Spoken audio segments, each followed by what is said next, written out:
Alright, so this Knife Thoughts video is going to be another look at this knife, or rather a look at another one of these knives. So I did an unboxing of one of these Great Eastern Cutlery number 89 stainless fruit knives in apples and oranges acrylic. And it has a proud tip, and that is something that I know a lot of people don't really care about. I've even seen recently some people saying they don't care about blade wrap. But I know a lot of people don't care about proud tips as much as I do. But I wasn't super happy with it, and I did end up getting another one here. And I sold that one. You know, of course, I let the person know that it had a slightly proud tip and that they could watch the unboxing to see that and everything, but for a little bit less than I bought it for, and got this one. And this one doesn't have that issue. So I wanted to show this one here and show that you can get these without a proud tip or blade wrap. I do think I've seen a good number of people, including a friend, that do have blade wrap on this 2021 version of the 89 or a proud tip, or in fact, my friend has both a proud tip and blade wrap. And I did do a poll on the Great Eastern Cutlery Club Facebook page, and some people, you know, said that they had one or either or both of the issues, but a lot of people said they had neither. So I'm happy to have gotten one of those examples that doesn't seem to have either. So this is another, 89 stainless fruit knife in apples and oranges acrylic. No gaps, very well put together. Not sure how well this is focusing right now, but no real gaps on the shield either, which, sometimes they do have gaps there, nor with the bolster and liner transitions, or bolster and cover transitions.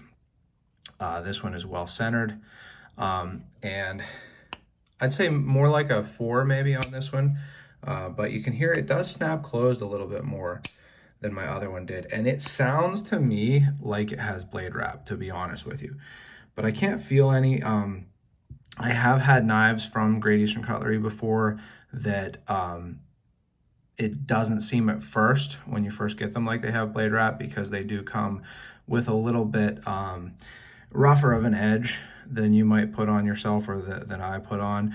And then once you sharpen it yourself, you see that it does have blade wrap. But so far, I don't think that this one does. Another way to check on that, and I'm seeing a spot where it might look like it is hitting more towards the tip. But another way to check on that, and I don't know if that's what this is, but sometimes when a knife has blade wrap, you'll actually see the line where it hits the back spring. And there might be, yeah, it looks like there might be a line there also. I have had knives that, I don't really even understand how this is the case, but I have had knives that have that line but don't seem to actually have blade wrap or edge damage. In particular, my 98 Texas camp knife doesn't have edge damage, but does have, in fact, a pretty serious line in the center like that. So I'm not sure if this knife will develop blade wrap after being sharpened. I'm going to keep this knife at least until I get the Lemon Bright acrylic version, because I want to see which one I want to keep. But it's one of those things where I think on this frame, it's just something you have to watch for.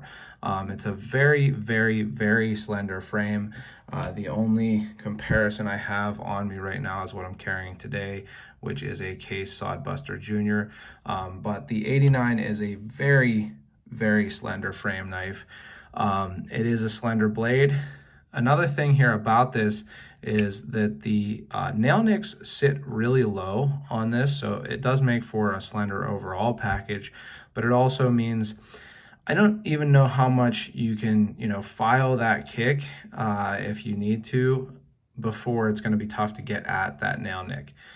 So that's another thing to consider here. But again, I'll feel it again here. I have been testing this and didn't actually see those lines on the back spring until I was in my little bit brighter light here for the video. But it doesn't seem to me to have blade wrap, despite it sounding like it. I don't know if, you know, sometimes I've had a lot of knives from different companies that have blade wrap, and sometimes you can tell how that sounds. That kind of sounds to me like it has blade wrap, but we'll see. I was considering using it this weekend for some fishing and such, but I don't know if I will now that I realized that it may actually have blade wrap. But it definitely doesn't have a proud tip. It's actually not really that close to having a proud tip. So I'm happy with that, because I also don't like proud tips. In fact, I'm not sure which one I dislike more, but I do know that, you know, when you fix blade wrap, it takes a lot of sharpening for the tip to raise back up above, especially because usually the blade wrap is in the main part of the blade, not towards the tip. But when you file a kick to drop a tip down, it quite often can lead to blade wrap. So just something to be aware of there on this pattern.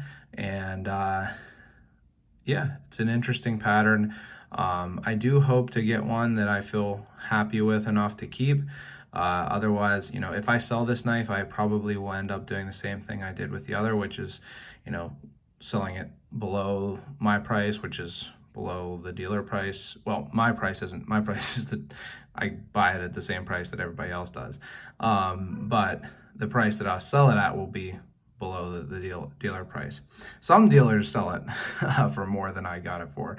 I got this and the other one for about $90. Some of them have been selling them for $150, but I think that the kind of normal price is $90. And like I said, I sold the other version of this knife that I had for $85.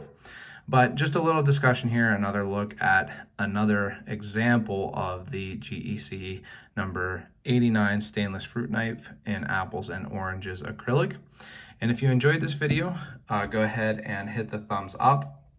You can also subscribe to the channel and hit the bell for notifications so you know when I post new videos.